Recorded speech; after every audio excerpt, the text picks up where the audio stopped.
자, 오늘부터 고린도전서 12장, 13장, 14장을 통해서 교회와 관련된 영적 은사들에 대해서 공부하도록 하겠습니다. 고린도전서 12장 보십시오.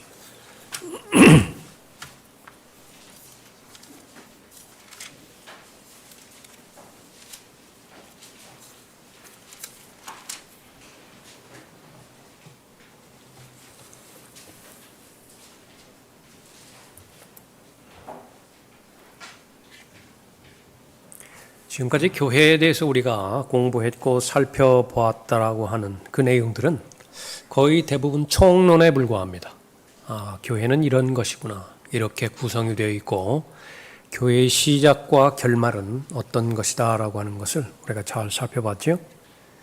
이제는 실행입니다. 그래서 항상 어느 교리에 입각하든지 믿음의 영역이 있고요. 그것은 교리를 잘 알아야 믿을 수 있겠죠. 제대로 믿을 수 있겠죠. 그 다음에는 그 교리를 실행해야 됩니다. 그래서 두 가지, 믿음과 실행에 있어서의 그 최종 권위가 하나님의 말씀이라고 그리스도인들은 늘 고백을 하죠. 그러나 자칫 잘못하면 믿음의 고백에만 머물러 있을 수가 많이 있습니다. 구원은 믿음으로만 이루어집니다. 어떠한 행위도 요구가 되어지지 않습니다. 그러나 믿음을 제외한, 그러니까 구원을 제외한 구원받은 이후의 모든 부분들은 실행을 통하지 않고서는 아무것도 이루어지지 않습니다. 그러니까 믿음만으로는 이루어지지 않아요. 반드시 실행을 해야 됩니다. 그래서 Bible Believing Christian이에요. 그것이 의미가 있기 위해서는 Bible Practicing Christian, 같은 말이에요. 다른 말이 아니라 믿으면 실행을 해야 됩니다. 그래서 생명의 새로운 길이 제시가 되었죠. 다 알았어요. 교리의 본을 마음으로부터 순종하면 그 길을 걸어가는 것입니다. 이렇게 제시가 됐는데 가장 안전한 길이라고 가치 있는 그런 여정이라고 제시가 되었는데 실행을 안 한다. 걸어가지를 않는다. 걸어가기 위해서는 성경에서 언급하는 것처럼 버려야 될 것이 반드시 있습니다. 취해야 될 것도 있지요. 거기에 필요한 모든 필요는 하나님께서 채워주시는 것입니다. 그것이 믿음이에요. 그것이 성경적 믿음인 것입니다. 그래서 자기를 부인하고 예수 그리스도를 시인한다라고 하는 말은 하나가 되어야 됩니다. 예수 그리스도와 동행하고 예수 그리스도를 섬기는데 희생되는 것이 아무것도 없다. 그것은 이상한 복음이에요. 이상한 교리입니다. 반드시 육신은 이 그리스도인의 정상적인 복음에 합당한 삶을 사는 데 있어서 방해가 되어지는 것이고요. 그건 필연적입니다. 그것이 부인이 되어야 되죠. 교회와 관련된 교리도 마찬가지입니다. 기도면 기도, 구령이면 구령, 경배이면 경배. 그러니까 여러분들이 부인해야 되는 그런 영역이 있고요. 시인해야 되는 영역이 있는 것인데 이제 구체적으로 교회에 대해서 잘 배웠다라고 한다면 이제 교회를 주신 목적과 그 교회를 통해서 온전한 사람으로 이제 성장시켜 주실 텐데 구원의 목적은 온전한 사람이 되는 거죠. 그래야 그리스도의 심판석에서 온전한 사람으로 제시될 것 아니겠습니까? 그리스도의 충만하심에 장성한 분량에까지 이르는 것인데 그것은 교회밖에 없어요. 교회 생활을 배제시킨 그런 그 성숙과 성장이 있을 수 있는 것인가? 없어요. 단호하게 없어요. 그래서 반드시 성경에서 언급하고 있는 교회를 잘 알아야 되고 성경에서 교회의 목적을 실현하는 데 있어서 방해가 되어지는 요소 그것도 잘 알고 자신에게 잘 적용을 시켜야 되는 것입니다. 이 고린도전서 12장, 13장, 14장에서 성령 침례에 관한 주제도 나오고요. 성령의 은사들도 나오는 그런 주제도 나오는데 여러분이 아시는 것처럼 이것은 한 주제입니다. 12장, 13장, 14장에 이것이 따로따로 떨어져 있는 것이 아니에요. 이것을 잘못 알 때에 고린도전서 13장만 따로 떼어서 사랑장이다 뭐 이렇게 이름을 붙이는 것인데 그 문맥을 아는 상태에서 고린도전서 13장을 해석한다라고 한다면 가장 탁월한 성경 공부가 돼요. 그것이 진정한 성경에서 말하는 사랑이다.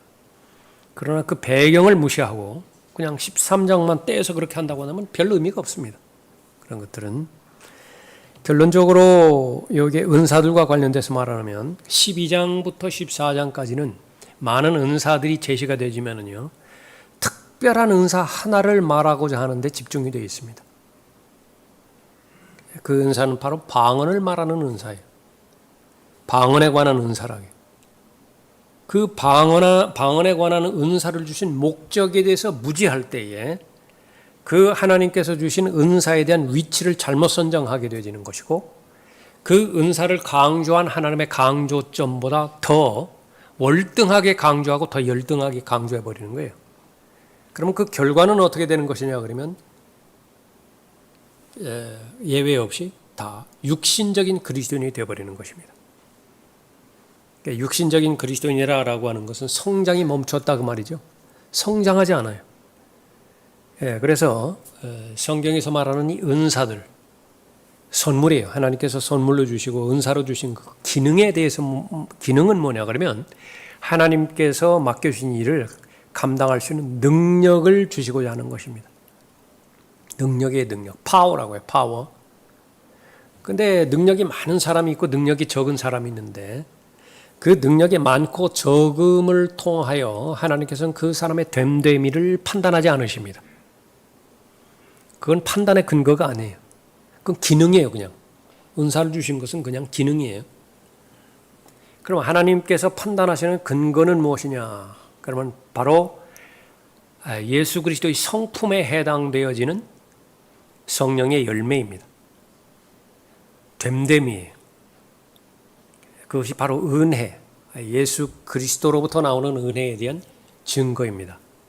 사랑과 기쁨과 화평으로 대표되어지는 그 성령의 열매, 그 열매가 그 사람의 됨됨이에 대한 평판의 기준이 되는 것이지, 은사가 절대로 하나님께서는 판단의 기준으로 삼지 않으신다라고 하는 그런 부분입니다. 가장 육신적인 교회로 고린도 교회를 삼았습니다. 그러나 아이러니하게 가장 은사가 많아요. 가장 은사가 많은 교회가 가장 육신적인 교회예요. 가장 책망을 많이 받습니다. 그러니까 왜 그런 것인가?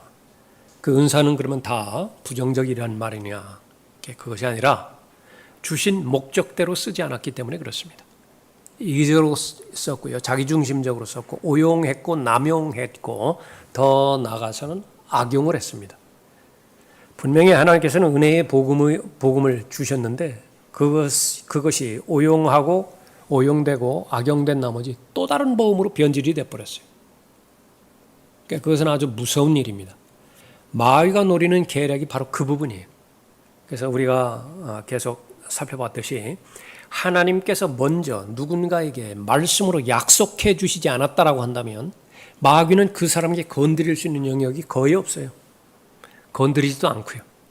태어날 때부터 본래 진노의 자녀로 태어났기 때문에 그 본성대로 행하는 그 구원받지 못한 사람의 삶이라고 하는 것은 하나님을 대적하는 삶이에요. 왜 건드리겠어요? 본래 하나님을 대적하면서 계속 살아가는데 마귀가 왜 건드리겠어요? 그러나 그것을 먹는 날에는 반드시 죽으리라. 그 말씀이 떨어지면 이제 판도는 달라져요. 그건 반드시 접근해야 되고 공격을 해야 됩니다. 그 말씀이 적용되지 않게. 은사도 마찬가지예요. 하나님께서 구원받은 하나님의 자녀들에게 최소한 한 가지 이상의 은사를 주셨다. 그 은사를 주신 목적대로 사용한다라고 한다면 마귀가 차지하고 있는 마귀의 영역은 점점 더 허물어집니다. 입지가 점점 더 좁아지는 거예요. 그러니까 그걸 가만히 있을 리가 없습니다. 그러면 공격해야 되는 그 술책은 뭐냐? 계략 중에서 가장 중요한 것은 뭐냐면 그것을 오용하게 만드는 것입니다. 전체를 부인하게는 하지 않아요. 마귀도 그렇게 어리석지 않아요. 바보스럽지 않다고요. 하나님은 없다 이런 것으로 획책하지는 않습니다. 그러나 그것을 계속해서 왜곡시키는 거예요. 그 가운데 하나가 은사에 대한 왜곡입니다. 많은 은사들이 있는데 그 가운데서도 아주 어린 아이에게 상대로 아주 유아적인 그 수준을 믿지 못하는, 벗어나지 못하는 사람들에게 주신 초창기에만 해당되는 은사들이 있어요. 그러니까 이런 은사들이 나타남으로 인해서 성령이 계시구나, 성령이 나한테 나타나셨구나 라고 말할 수 있는 은사들이에요. 표적과 기적과 이적에 해당되지는 은사들입니다. 예. 그래서 나중에 14장에서 결론적으로 말할 때는 방언은 믿는 자들을 위한 은사가 아니라 강조합니다. 믿는 자들은 방언을 요구를 하지 않아요. 그 믿음이 형성되었다. 다시 말하면 어린아이의 믿음을 탈피할 수 있는 그런 믿음을 소유했다. 그럼 그 사람에게 방언의 은사를 주지도 않습니다. 하나님께서. 그 맥락으로 계속 유지가 돼요. 12장부터 14장까지. 그래서 어떻게 보면, 실질적인 면에서 보면 12장부터 14장까지는 방언의 은사를 바로잡는 장이에요. 그것을 기점으로 해서 다른 많은 오용된 은사, 남용되고 악용되는 은사들을 바로잡아서 교훈으로 주고자 하는 그런 은사들이죠. 믿음만으로는 믿지 못하는 것입니다. 하나님의 약속만으로는 성령의 임재를 믿지 못하는 거예요. 그러니까 무언가가 좀 감각적인 것을 내놓으라고 하는 거죠. 눈에 보여져야 되고 피부로 느껴져야 되고 초자연적인 현상들을 경험해야 되는 거예요. 그러면 그것이 바로 성령께서 역사하시는 것이다. 그런데 그것은 초대교회 때에 특히 이제 그 고린도 이 전서가 기록되는 것은 가장 먼저 기록됐거든요. 다른 서신서들보다. 특이한 점은 방언에 관련된 그 부분들은 다른 서신서들에는 안 나와요. 고린도전서에만 나와요. 육신적인 교회에만 나오는 것이에요. 예. 그래서 이 육신적인 교회에게 어린아이에 대한 믿음을 하나님께서 고려해서 주시는 것이 방언의 은사이다. 그런데 이 방언의 은사를 또 하나님의 우선순위로 볼 때는 가장 열악한 은사로 보거든요. 열등한 은사라고. 그 우선순위에 있어서 제일 밀리는 거예요. 예. 근데 그것을 육신적인 교회인 고린도 교회는 제일 앞에다가 두어버린 것입니다. 그것이 잘못인 것이죠. 그래서 교회에는 반드시 영적인 은사들이 있습니다. 병 고치는 은사도 있고 기적들을 행하는 은사도 있고 방언을 말하는 은사도 있는데 그것은 명백하게 성령께서 주신 은사예요. 그 성령께서 주신 은사가 아니라고 말하면 안 되는 거예요. 그 초대교회 때 분명하게 주신 은사인데 그것을 왜곡시킬 때에 이제 마귀가 써버리는 것입니다. 마귀가 그것을 왜곡시켜서 마귀의 계략을 성취하는 것이죠. 1절에 보십시오. 12장 1절에 형제들아 이제 나는 너희가 영적인 은사들에 관해 무지하기를 원치 아니하노라. 영적인 은사들, 이것은 성령께서 계시다라고 하는, 성령께서 역사하시다라고 하는 것을 증거하는 또 다른 하나님께서 주시는 은사들이죠. 성령께서 원하시는 자들이 있습니다. 그 원하는 자들에게 개별적으로 주신 은사들이 있는 것입니다. 그러니까 나보다 더 나를 잘 아시죠. 그렇기 때문에 적합하게 보이는 대상에게 은사들을 나누어 주시는 것입니다. 여기서 중요한 말은 무지하기를 원치 아니하노라라고 하는 말이에요. 무지하면 언제 어떻게 되는 것이라고요? 고린도전서 3장에서 언급하는 것처럼 계속 어린아이 상태에서 벗어나질 못해요. 유치한 상태에서 벗어나지를 못한다.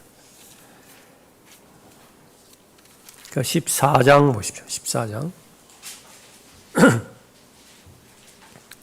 38절에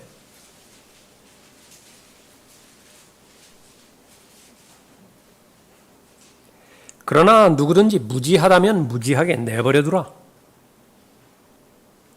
이제 바울이 말하는 요지는 그거예요. 내가 12장, 13장, 14장을 통해서 너희들이 잘못 알고 있는 방언의 은사에 대해서 바로잡아 줄 텐데 그것은 나는 최선을 다해서 설명하고 설득하고 가르칠 것이다. 그렇죠. 뭐 엄청난 분량 아니에요? 방언 하나에 대해서 3개의 장을 하라 했다라고 하는 거지. 그럼에도 불구하고 너희가 무지한 상태에 머물러 있다라고 한다면 그것은 고의적인 무지, 그 설명 하나밖에는 설명이 안 되는 거예요. 그러니까 고의적으로 무지한 상태에 머물러 있는 거예요. 그렇게 알아듣기 쉽게 얘기를 했는데 계속해서 비진리 안에 머물러 있는 거예요. 그것이 오류라고 분명하게 확정된 증거들로 제시를 해 주었음에도 불구하고 계속 오류 가운데 머물러 있겠다라고 하는 거예요. 잘못된 동기가 마음에 바로잡히는 것이죠. 그렇다면 내가 할 수 있는 일은 아무것도 없다. 그 말이에요. 무지하다면 무지하게 내버려 두라. 그 말입니다.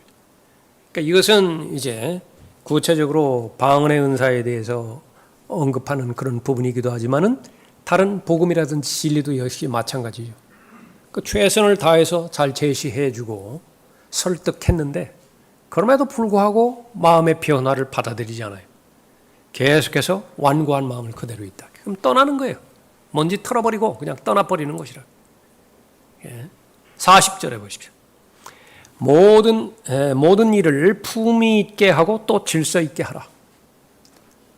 그러니까 하나님께서 은사들을 주신 것은 좋은 일이에요. 거기에는 분명하게 선한 동기가 있고 선한 목적이 있겠죠. 그런데 그것이 얼마든지 무질서를 통해서 혼란스럽게 될 수도 있는 것입니다. 다시 말하면 받지 않으니만 못해요. 받지 않으니만 못한다. 그러니까 이 세상적인 그리스도인이라고 그런 말은 없지만은 굳이 이해를 돕기 위해서 본다면 세상적인 그리스도인보다 육신적인 그리스도인이 더 피해가 커요. 세상적인 그리스도는 아예 관심이 없어요.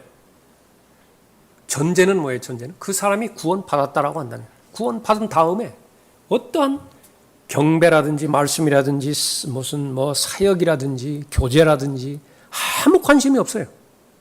무관심하다기 무관심. 그냥 관심 있는 것은 세상과 그런 일들에 연루돼서 있다게. 오히려 폐악이 덜해요. 그런데 구원받았다라고 하는 사람이 계속 하나님의 일에 적극적으로 행동을 한다. 그런데 그것이 비진리예요. 그렇게 된다라고 한다면 그것은 그리스도의 몸을 가장 많이 파괴시키는 파괴범이라고 해요. 그래서 라크만 목사님도 중간중간에 많이 말씀하죠. 그리스도의 몸을 가장 많이 파괴시키는 것은 자유주의자들이 아니라 누구라고 그랬어요? 근본주의자들이라. 성경의 근본적인 사항들을 믿고 있는 자들이 최종적으로는 가장 열악하게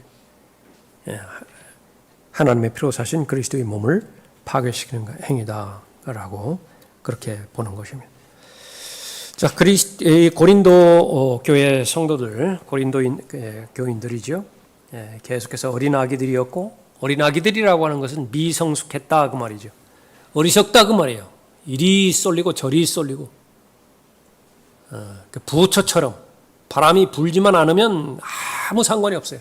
어떤 일만 없으면 그냥 아무 문제도 없다. 근데 바람이 안 불 수는 없잖아요. 바다가 존재하는 한. 그러면 이리 휩쓸리고 저리 휩쓸리는 것입니다. 미신적인 광란에 자신의 믿음을 연루시키고요. 그러므로 인해서 어린아이와 같은 유치한 짓에서 벗어나지 못하는 것입니다. 그래서 방언의 은사, 비성경적으로 악용될 때 얼마만큼 그리스도의 몸에 해악을 끼치는 것인가. 그래서 무지하지 않게 되기를 원한다. 그 하나님께서 주신 은사의 위치, 또 그것을 잘 알고 절대로 잘못 해석하는 일이 없이 그렇게 해서 질서 있는 삶을 잘 살아야 된다. 그렇게 말하고 있습니다. 2절에 보십시오. 너희도 알거니와 너희가 이방인이었을 때는 말 못하는 우상들에게 이끌림을 받은 대로 끌려갔느니라. 너희가 이방인이었을 때는 이렇게 말합니다. 그래서 고린도 교회의 이 은사에 대해서 많이 오해하고 있는 사람들의 대부분은 이방인이었다가 구원받은 사람이에요. 유대인이 구원받는 경우가 있고 이방인이 구원받는 경우가 있죠. 유대인이 구원받을 때에 바울은 주로 어디에 호소를 많이 하느냐 그러면 성경에 많이 호소를 합니다. 성경을 많이 가져오죠. 구약 성경을 많이 가져옵니다. 왜냐하면 구약 성경에 많이 익숙한 사람들이기 때문에 그렇습니다. 그래서 그것이 믿음으로 잘 연결이 되어지고 구약 성경에서 예언된 메시아가 예수 그리스도라고 하는 사실만 깨닫기만 하면 어려울 것 없어요. 쉽게 구원받게 되어지는 것이고 또 진리의 지식에 이르게 되어지는 것이죠. 그런데 이교도는 어떤 것이냐? 그런 성경적 배경이 전혀 없어요. 그래서 너희가 이방인이었을 때는 말 못하는 우상들에게 이끌림을 받았다. 그런 대로 끌려갔다. 그렇게 말하고 있습니다. 그래서 이 고린도전서에는 저제에 해당되어지는 말씀이 많이 나오죠. 단단한 음식을 소화시킬 수 없다. 뭐 좀 이렇게 구약과 연결해서 예수 그리스도의 예언의 말씀, 그 부분과 연결해서 가르칠 수 있어야 되는데 배경이 전혀 없으니까 어린 아기들과 같이 저제에 해당되는 말씀을 대할 수밖에 없다. 그렇게 말하는 거죠. 부드러운 저제에 해당되는 말씀, 이스라엘에게 주신 표적과 기적과 이적에 해당되어지는 그런 부분에서 범주에서 벗어나지 못한다라고 하는 그런 부분입니다. 거기에 1장에 보십시오. 고린도전서 1장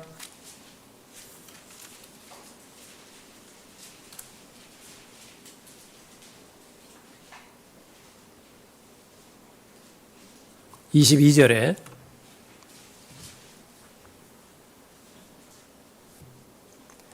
유대인들은 표적을 구하고 헬라인들은 지혜를 찾지만, 이것이 이제 이 12장 은사까지 연결되어지는 부분입니다.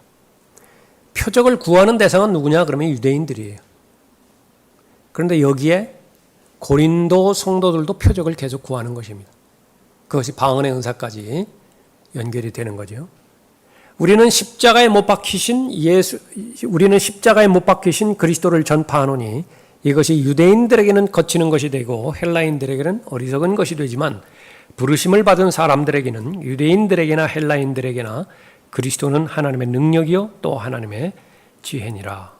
그래서 먼저 제시하는 것은 이 표적을 구하는 대상이 바로 유대인들이다. 그래서 복음을 증거할 때도 계속해서 표적과 기적과 이적, 이것이 유대인들과 연결이 되는 것을 볼 수 있죠. 그 다음에 14장으로 가셔서 보십시오.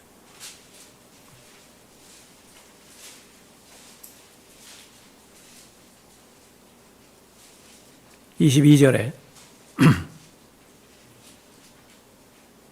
그러므로 방언들은 믿는 사람들을 위한 것이 아니라 믿지 않는 사람들을 위한 표적이지만, 유대인과 관련된 그 표적이라고 말씀하시면서 이것은 믿음과는 아무 상관이 없다. 표적이지만 예언은 믿지 않는 사람들을 위한 것이 아니고 믿는 사람들을 위한 것이라 말하고 있죠. 이 말씀이 어느 근거에서 나오느냐면 20절에 보면 형제들아 깨닫는 데에는 어린아이가 되지 말고, 계속 무지와 관련되어 있죠. 무지한 상태에 있게 되기를 원하지 않는다. 그럼 그 대상은 구체적으로 계속 살펴볼 방언의 은사에 관련된 부분이에요. 깨달아라. 깨닫는 데는 어린아이가 되지 말고 악에는 어린아이가 되더라도 깨닫는 데는 어른이 되라. 그러면서 이제 방언에 관련된 부분입니다. 방언을 주신 목적이 뭐냐? 예언을 주신 목적과 대조해서 이렇게 말씀하고 있는 것이죠. 3장에도 보면 고린도전서 3장에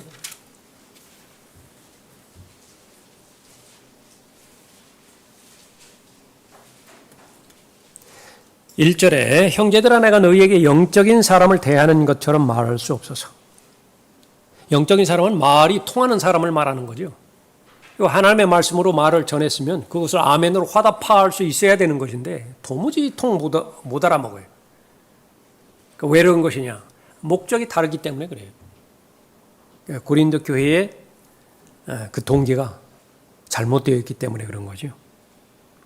육신적인 사람, 즉 그리스도 안에서 어린 아기들을 대함과 같이 하노라. 내가 너희를 젖으로 먹이고 고기로 먹이지 아니하였으니 이는 너희가 지금까지 소화시킬 수 없었으며 아직도 그러하니라. 로마서 14장에 보면 고기를 먹을 수 없는 연약한 믿음을 가진 사람들이 있어요. 억지로 먹이지 말라고 그랬다고 해요. 왜? 연약한 사람들이 연약한 믿음이 있다. 만약에 연약한 사람인데 그걸 막 강압적으로 폭력적으로 다 먹여서 그 사람이 탈이 났다. 그거 반드시 그리스도의 심판석에서 묻겠다고 그랬죠. 그러니까 무엇을 말하는 것입니다. 그러니까 올바른 분별력을 가지고 올바른 판단력에 근거해서 사람을 대해야 되는데 여기에 대해서는 이 어린 아이가 됐을 때에는 어린 아이에 대해서 말할 때는 히브리서 5장에서 말하는 때가 이미 훨씬 지났다고요.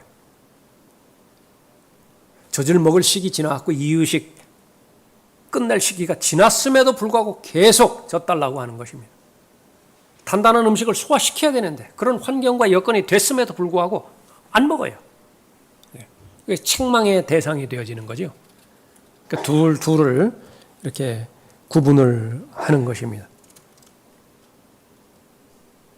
너희가 지금까지 소화시킬 수 없었으며 아직도 그러하니라. 너희는 여전히 육신적인 사람이라 너희 가운데 시기와 다툼과 분열이 있으니 그러니까 어린아이의 상태에 머물러 있는 것이 왜 위험스러운 것이냐? 교회는 세워져야 되는 것인데 그리스도의 몸 안으로 들어간 구원받은 유대인이건 구원받은 이방인이건 그 역할에 해당되는 것은 자랄 때에 은사를 활용하고 또 하나님의 말씀에 순종해서 그 골격이 갖추어지고 그리스도의 몸이 잘 형성되어야 되는 것인데 그러니까 머리까지 자라가야 되는 것인데 반대로 하는 거예요. 면역체계 이상이 있어서 자기 몸을 공격해버려요. 뭐죠?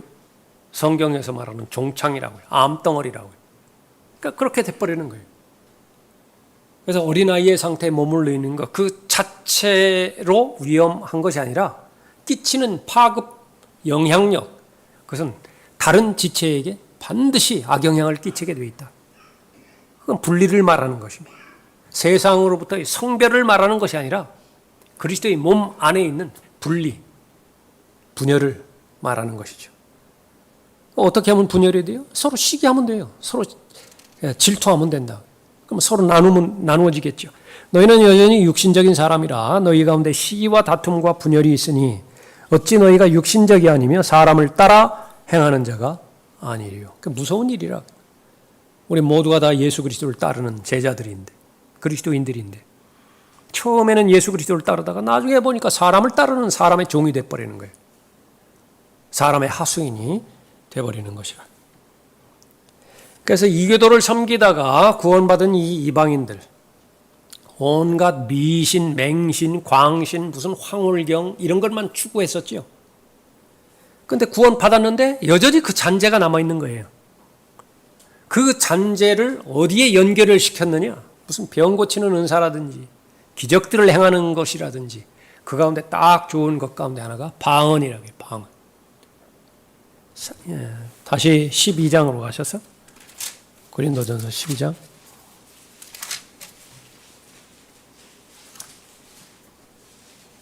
3절에 보십시오. 3절에 그러므로 내가 너희에게 알게 하노니 하나님의 영으로 말하는 사람은 누구라도 예수는 저주받았다고 말하지 아니하며 또 성령에 의하지 아니하고는 누구라도 예수를 주라고 말할 수 없느니라. 이 방언의 은사를 가지고 말하는 사람이 참 신기하거든요. 그러니까 어디까지 갔느냐 그러면 오늘날의 은사주의자들의 수준까지 간 것입니다. 방언을 말하지 못한다고 한다면 성령을 받지 못한 것이다. 구원 여부와 연관시키기까지 그렇게 한다. 그러나 여기서 다음번에 계속 살펴볼 때는 계속해서 각 특정한 개개인에게 은사를 다양한 은사를 나눠주신다고 그랬대요. 어떤 사람에게 이런 각각의 고유 은사들을 주셨는데 그러나 이 방언을 주장하는 사람은 모든 사람이 다 통일적으로 방언을 해야 된다라고 하는 거예요. 그렇지 않다고요. 지혜의 말씀의 은사를 받은 사람은 모두 다 지혜의 말씀의 은사를 다 받아야 되는 것이에요. 그러니까 답답하니까 말하는 것입니까? 다 사도겠느냐? 다 선지자겠느냐? 그런데 이렇게 구체적으로 가르쳐주고 말씀해 주셨음에도 불구하고 오늘날까지 여전히 이 방언의 은사가 끼치는 악영향의 누룩, 그것은 온통 다 퍼져버린 것이죠. 방언이라. 얼마만큼 성숙한 사람이냐, 얼마만큼 능력 있는 사람이냐, 얼마만큼 하나님께서 쓰시는 사람이냐. 그러니까 방언 가지고 판단한다. 내가 방언으로 말하는데 내가 무슨 말을 하는지를 몰라요. 그래서 분명히 방언을 통역하는 은사를 주신 사람까지도 있다고 그랬대요. 그 은사가, 통역의 은사도 있다고.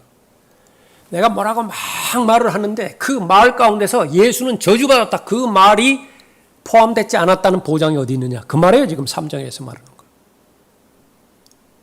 계속 말하잖아요. 말은 영이라고, 영. 사람의 영, 하나님의 영, 마귀의 영. 마귀의 영이 거기 들러붙으면 어떻게 되는 거예요? 예수를 저주하죠. 그 방법은 무수히 많습니다. 마귀는 예수를 고백하잖아요. 삼위일체를 이야기하면서도 그 말 가운데서는 영이 다르기 때문에 저주하는 것이라고요. 그러니까 다양하다고요. 예수 그리스도를 저주한다라고 하는 그 부분은. 그러니까 방언을 하는데 그 방언의 내용 가운데서 예수를 저주하지 않는다라고 하는 보장이 어디 있는 것이냐. 다시 보십시오. 3절에. 그러므로 내가 너희에게 알게 하노니 하나님의 영으로 말하는 사람은 누구라도 예수는 저주받았다고 말하지 아니하며 또 성령에 의하지 아니하고는 누구라도 예수를 주라고 말할 수 없느니라. 여기서 주, 마지막에 주는 인격적인 주를 말하는 것이죠. 구주, 예수 그리스도를 말하는 것입니다. 그러니까 예수 그리스도를 통해서 구원받지 않았음에도 불구하고 얼마든지 예수라고 말할 수 있다. 구원받은 뒤에도 자신이 예수 그리스도를 삶의 주인으로 인정하지 않고서도 제멋대로 살면서도 계속 예수 그렇게 말할 수도 있다. 어디에 많이 나오죠? 마태복음 7장에 대표적으로 나온다. 주여 주여 우리가 주의 이름으로 예언하지 않았습니까? 경이로운 일들을 행하지 않았습니까? 심지어는 마귀들을 쫓아내지 않았습니까? 아무 상관이 없어요. 성령과 아무 상관이 없어요. 그런 사람들. 그래서 이런 그 부분들이 병폐가 있기 때문에 이것을 바로 잡아줘야 된다라고 하는 것입니다. 자, 은사를 주신 목적과 더불어서 다양한 은사가 있다라고 하는 사실이 4절부터 나와 있죠. 4절 보십시오. 다양한 은사들이 있으나 성령은 동일하며, 성령은 동일하며, 주는 동일하며, 이 말이 이제 중요한 거예요. 5절에 다양한 봉사들이 있으나 주는 동일하며 다양한 역사들이 있으나 모든 것 안에서 모든 것을 역사하는 하나님은 동일하니라. 그러나 각 사람에게 성령의 나타나심을 주신 것은 같은 의미죠. 성령이 어떻게 나타나는 것이냐? 능력으로 나타나기도 하고 성품으로 나타나기도 한다. 능력으로 나타나는 것을 은사라고 말하고 있고 성품으로, 각 개개인의 성품으로 나타나는 것을 성령의 열매라고 나타난다. 그러니까 내 안에 성령의 은사가 있으면 나는 성령의 사람이에요. 문제는 성령의 은사를 가장한, 성령의 은사를 왜곡시킨, 그것은 마귀가 주는 은사예요. 마귀가 주는 능력이라고요. 그것을 성령의 은사로 오해하면 안 된다. 무조건 초자연적인 일이 일어났다고 해서 그것은 성령께서 개입하셔서 성령께서 역사하셨다. 그 자체가 마귀의 계략이에요. 마귀의 미혹이라고 말해요. 그럼 왜 사람들이 그렇게 초자연적인 현상에 대해서 열광하는 것이냐? 고린도 교회 사람들하고 똑같은 거예요. 구원받기 전에 이교도 아니었느냐? 이교도들이 숭상하는 것은 뭐예요? 무조건 이상하게 보이는 것은 다 숭배의 대상이에요. 토테미즘, 샤머니즘 마찬가지죠. 무슨 선앙당 지어놓고 바위만 이상하게 생겨 있으면 거기에 의미를 부여한다. 나무 역시 마찬가지죠. 속은 다 썩어 빠졌다 하더라도 막 등치가 이만하고 오래되었다고 한다면 거기에 걸어놓고서 거기에 두 손 비벼가면서 빈다고 말이에요. 예. 그것이 다 이교도의 특징이에요. 이교도의 특징이야. 그 가운데서 바로 구원받은 이교도들 벗어나지 못한다라고 한다면 오류에 빠질 수밖에 없다라고 하는 사실입니다. 그래서 다시 한번 우리가 확인해 볼 때에 이런 표적과 기적과 이적에 해당되는 은사, 그러니까 분명하게 성령께서 주신 진짜 은사들, 병 고치는 은사라든지 또 기적들을 행하는 은사라든지 방언을 말하는 은사. 그러나 이것이 왜곡되었을 때에 그것은 성령께서 역사하시는 것이 아니라 성령이 나타나는 것이 아니라 악령이 그래서 성령을 가장을 해서 나타나는 것이다 라고 하는 것입니다. 가짜 은사 가려내야 돼요. 진짜와 가짜 가려내는 전쟁이 영적 전쟁이죠. 그래서 그리스도인이 가지고 있는 능력, 한마디로 잘라서 말하라 그러면 분별력 하나예요. 분별돼야 된다. 그리스도냐 아무런 의미 없어요. 어떤 그리스도냐고요. 어떤 그리스도냐. 마귀도 그리스도이고 육신으로 나타난 하나님이신 예수님도 그리스도라고. 어떤 그리스도예요. 어떤 그리스도의 능력으로 모든 것을 할 수 있다라고 말하는 것이냐. 그것을 말해야 분별해야 되어지는 것이죠. 많은 다양한 그런 은사들이 있는데 8절에도 보십시오. 8절에 어떤 사람에게는 성령을 통하여 지혜의 말씀을 주시고 어떤 사람에게는 같은 성령을 따라 지식의 말씀을 또 어떤 사람에게는 같은 성령으로 믿음을 어떤 사람에게는 같은 성령으로 병 고치는 은사들을 또 어떤 사람에게는 기적들을 행함은 어떤 사람에게는 예언함을 어떤 사람에게는 영들을 분별함을 어떤 사람에게는 여러 가지 방언들을 말함을 어떤 사람에게는 방언들을 통역함을 주시느니라. 그러므로 이 모든 일은 한 분이신 같은 성령께서 역사하시어 그분께서 원하시는 대로 각 사람에게 나누어 주시느니라. 여기서 강조하는 것은 계속 어떤 사람 나오죠. 뭐 7, 8번 나와요 지금. 강조하는 것은 뭐예요? 한 사람에게 획일적으로 주시지 않았다. 그러니까 특정한 은사를 모든 사람이 반드시 공유해야 된다. 이 말은 절대로 아니라. 강조하는 것은 각 사람에게 원하시는 대로 주신다. 그런데 그 출처가 뭐예요? 하나님 한 분이에요. 성령 하나님이시다. 그러니까 그 어떤 은사들도 서로 충돌이 없어요. 그런데 고린도 교회는 충돌 그 자체예요. 계속 충돌하는 거예요, 사람들하고. 혼란이죠. 질서는 없게 되어지는 것이죠. 그것을 말하는 것입니다. 방언을 받았습니까? 방언으로 말합니까? 여기에 대해서 적극적으로 답하지 못하면 성령의 증거가 없다고 판단하는 것입니다. 방언을 가지고 성령을 소유했는지 판단하는 자들, 방언을 가지고 영적인 상태를 시험하는 자들, 바울이 말한 답, 그것이 8절 이후에 나온 것처럼 계속 어떤 사람에게는 이런 은사를, 어떤 사람에게는 저런 은사를, 다양한 은사를 주셨다 그렇게 언급하고 있는 것입니다. 11절에서 결론의 말씀이죠. 그러나 이 모든 일은 한 분이신 같은 성령께서 역사하시어 그분께서 원하시는 대로 각 사람에게 나누어 주시느니라. 우리가 분별하는 데 있어서 진리의 문제가 있고 확신의 문제가 있습니다.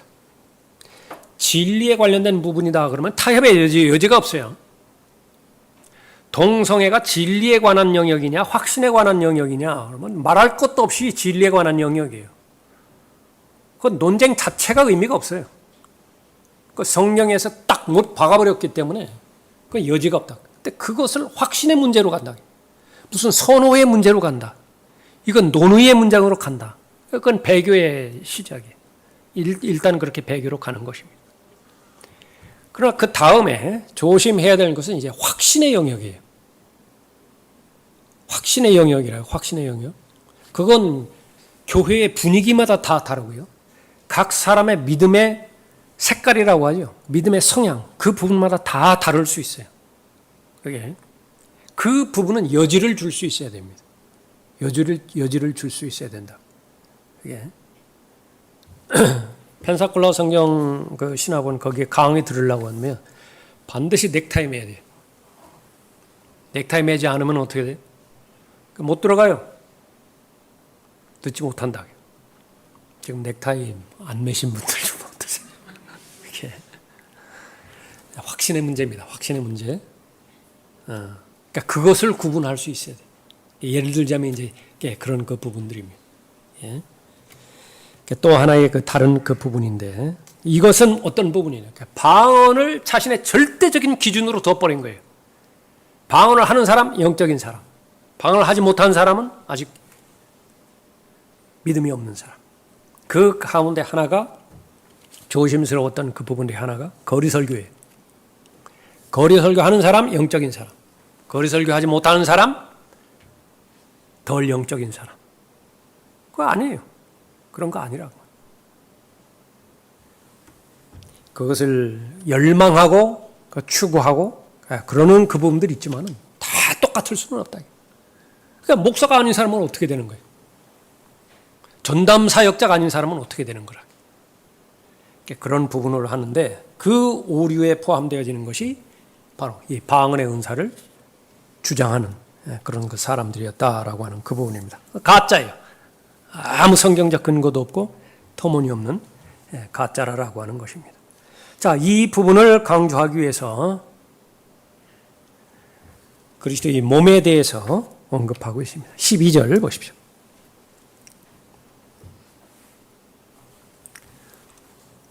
강조하는 것이 바로 이 은사, 이 방언을 말하는 은사에 대해서 바로잡고자 하는 동기예요.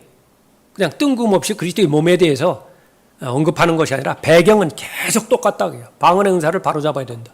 너희들은 지금 방언의 은사를 잘못 알고 있다. 그 결과 육신적이고 그렇게 해서 분열을 일삼고 온통 무질서하게 지금 생활하고 있다. 그거예요. 12절에 몸은 하나인데 많은 지체가 있고 한 몸에 지체는 많아도 모두 한 몸인 것처럼 그리스도께서도 그러하시니라.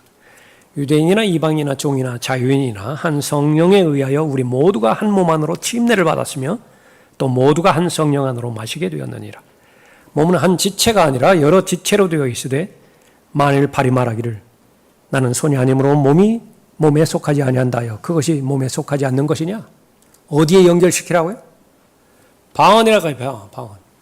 방언 말하지 못한다고 해서 그럼 다 무익한 것이냐? 다른 은사들은 다 무익한 것이냐?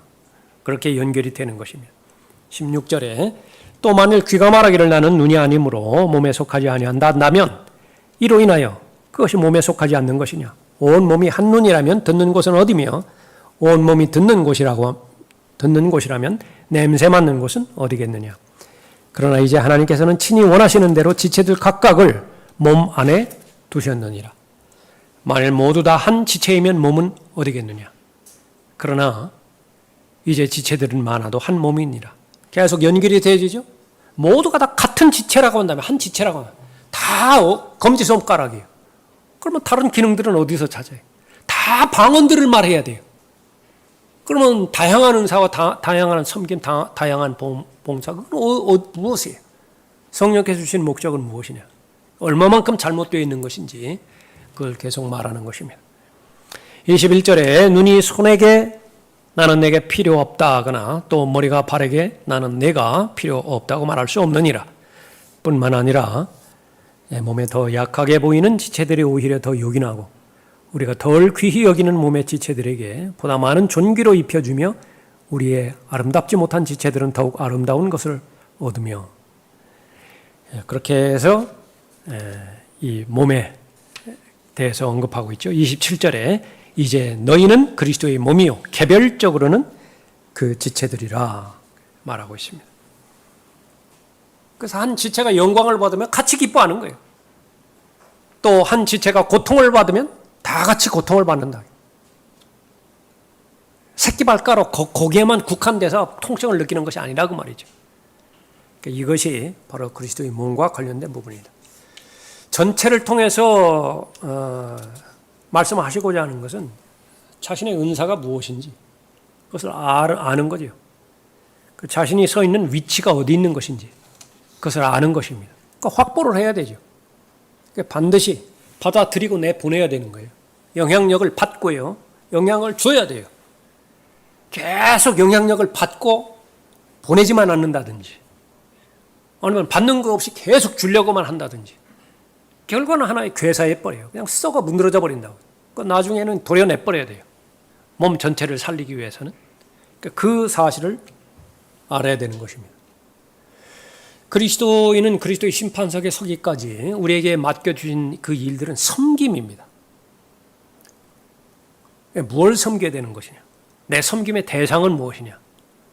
그러니까 그것을 알아야 되는 것인데 이 고린도 교회의 육신적인 성도들은 이 동기와 목적을 모른 거예요. 무지한 상태에 있었다. 그런데 능력은 추구했어요. 그러니까 그 모든 것들은 자기 자랑입니다. 자기 의를 하나님의 의보다 더 앞세운 것인데 하나님께서 가장 미워하는 대상이죠. 자기 잘난 멋에 사는 거예요. 그래서 하나님으로부터 인정받기를 포기하고 자기들끼리 비교 측정합니다. 아주 유달리 심했어요. 고린도 교회 성도들은. 자기들끼리 비교 측정해요. 당신은 영적이라고. 저 사람들은 그렇지 못하다고. 고린도전서 11장에서 한번 소리를 듣죠. 차라리 모이지 말라. 모이기를 패하는 어떤 사람들의 습관처럼 하지 말라고 경고했는데 고린도 교회는 아예 너희 교회들만큼은 모이지 않는 것이 더 낫겠다. 그런 소리를 들었다. 무엇이에요? 책임을 모르는 거예요. 내가 완수해야 될 책임? 그것에 대해서 모르고 계속 다른 사람들만 쳐다보는 거예요. 하지 말라는 건 하고 하라는 것은 안 하고 그랬다. 다른 사람을 쳐다보면 아무 일도 일어나지 않아요. 근데 계속 다른 사람들만 쳐다보는 거예요. 다른 사람들을 비교하고 다른 사람들을 평가하고 판단하고 자기 수준에 맞는 사람들, 자기 편으로 끌어들이고요. 맞지 않는 사람들은 어떻게 돼요? 계속 강압적으로 폭력을 포함한 강압을 동원해가지고 강요를 한다. 강요한다. 우리처럼 되라 그 말이죠. 방언을 해야 된다. 다음번에 그 방언 이외의 다른 부분과도 연결시켜서 적용해야 되는 그런 많은 부분들이 있겠죠. 분명히 진리의 영역이냐, 확신의 영역이냐, 선호도의 문제이냐. 예. 그 부분들은 분명히 잘 나누어서 살펴볼 수 있어야 되어지는 것입니다. 한 구절 보고 마치죠. 12장 28절 보십시오. 12장 28절.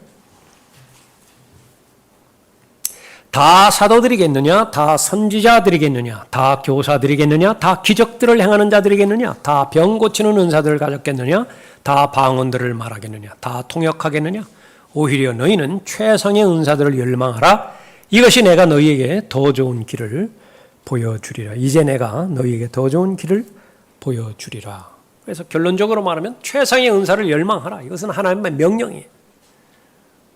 근데 방언을 말하는 은사는 제일 마지막입니다. 열거되어지는 중요성에 있어서. 자, 오늘은 여기까지 하고요. 다음 시간에 계속 은사들에 대해서 살펴보도록 하겠습니다.